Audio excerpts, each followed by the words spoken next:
ஒரு நகரின் மிக அடர்ந்த பகுதிகளில் சிறிய வீடுகள் ஒன்றோடொன்று சாய்ந்து நிற்பது போல் இருந்தன.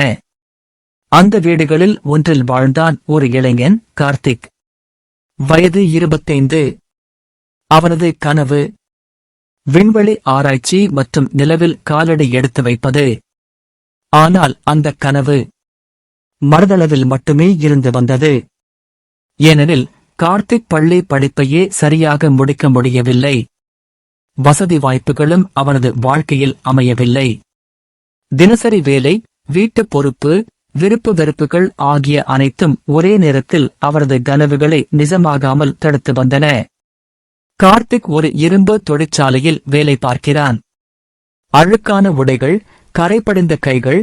ஆனால் இரவில் மட்டும் மேஜையின் முன் ஒளிரும் விளக்கொளியில் அவன் கையில் பிடித்திருந்தது அறிவியல் குறிப்புகள் என்னும் புத்தகத்தை. சோர்வு அவனது உடலில் மட்டுமே, மனத்தில் அல்ல. அவனுக்கு தெரியும், தனது நிலவுக்கான பயணம் ஒரு சிறிய அடியில்தான் தொடங்கும் என்று. அந்த முதல் அடி நகர்ப்புற நூலகம். அங்கு அவன் தனது அன்றாட வேலைக்குப் பிறகு தினமும் 1 மணி நேரம் செலவிட்டு வந்தான். அவன் ஆரம்பித்தது சின்ன விஷயங்களிலிருந்து. ஒவ்வொரு நாளும் ஒரு விஞ்ஞானக் கட்டுரையை வாசிப்பது. அதில் சந்தேகங்களை தனக்குள் எழுப்பிக் கொண்டு அதற்கான விடை காண முற்படுவது. புத்தகங்களை ஒன்றுடன் ஒன்று ஒப்பிட்டு வாசிப்பது. பல மாதங்கள் கடந்தன. வழக்கம் போல உலகம் மாற்றமில்லாமல் நகர்ந்தது. ஆனால் கார்த்திக் மெல்ல மெல்ல மாறிக்கொண்டிருந்தான். அவனது அறிவு வளர்ந்தது. அதன் ஆழம் பறந்தது. இப்போது அவரது கனவு வெறும் கனவாக இல்லை. அது ஒரு நோக்கமாகவே மாறிவிட்டது. எதேச்சையாக ஒருநாள் நூலகத்தில் அறிவிப்பு பலகையில் ஒரு வாசகம் ஒட்டப்பட்டிருந்தது. தன்னார்வ அறிவியல் மாணவர் தேர்வு, மாநில அளவில் என்று. அந்த அறிவிப்பை பார்த்து கார்த்திக்கின் உள்ளம் மகிழ்ச்சியில் துள்ளியது. ஆனால் ஒரு பக்கம் பயம் மனதைத் தொற்றிக் கொண்டது.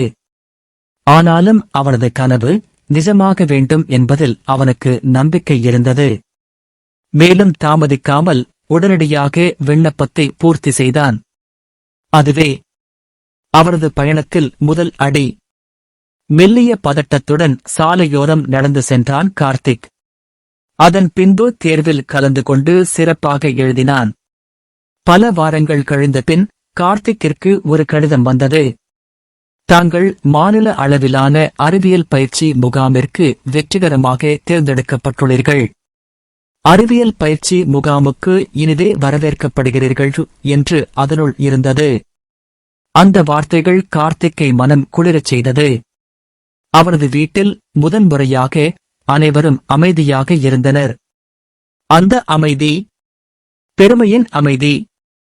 பயிற்சி முகாமில் பிற மாணவர்களுடன் சேர்ந்து அறிவியல், கல்வி, கேள்விகளில் நேரத்தை செலவிடுகிறான்.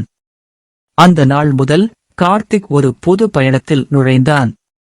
படிப்புகள், பயிற்சிகள், சோதனைகள் ஒவ்வொன்றும் அவனை நிலவுக்கு இன்னொரு அடி அருகில் கொண்டு சென்றன.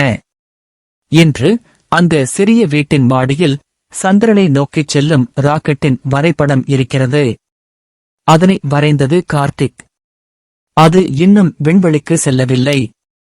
ஆனால் அது உருவாகி வருகிறது. ஆமாம், தான் நிலவில் நடப்பதாக மனதில் உணர்கிறான். நடந்து கொண்டிருக்கிறான். அவன் எடுத்து வைக்கும் ஒவ்வொரு அடியும் வெற்றியின் இலக்கினை இன்னும் மிக மிக நெருக்கமாக்கிக் கொண்டு வருகிறது. ஒரே ஒரு புத்தகம், ஒரே ஒரு கட்டுரை, ஒரே ஒரு விண்ணப்பம், அல்லது ஒரு நூலகம் செல்வது கூட அந்த 1000 மைல்களின் முதல் அடிதான். நாம் யாராக இருந்தாலும், எங்கே இருந்தாலும், நம் கனவுகள் பெரியதாக இருக்கலாம். ஆனால் அவற்றை தொடங்க விரும்பினால் நாம் செய்ய வேண்டியது ஒன்றுதான். முதல் அடி எடுத்து வைக்க வேண்டும். நீங்கள் எடுத்து வைக்கும் முதல் அடி தங்களுக்கு தெரியாமல் ஒரு புது உலகத்தை உருவாக்கும். அந்த அடியை இன்றே எடுங்கள். 1000 மைல் பயணம் கூட ஒரு அடி எடுத்து வைப்பதிலிருந்து துவங்குகிறது. தத்துவ அறிஞர் கன்பூசியஸ் கூறியது உண்மையே. கனவுகள்தான் சிந்தனைகளாக மாறும். சிந்தனைகள்தான் செயல்களாக மாறும். அதில்தான் ஒருவனின் எதிர்காலம் உருவாகிறது. Doctor APJ. அப்துல் கலாம் அவர்கள் கூறியதும் உண்மையே.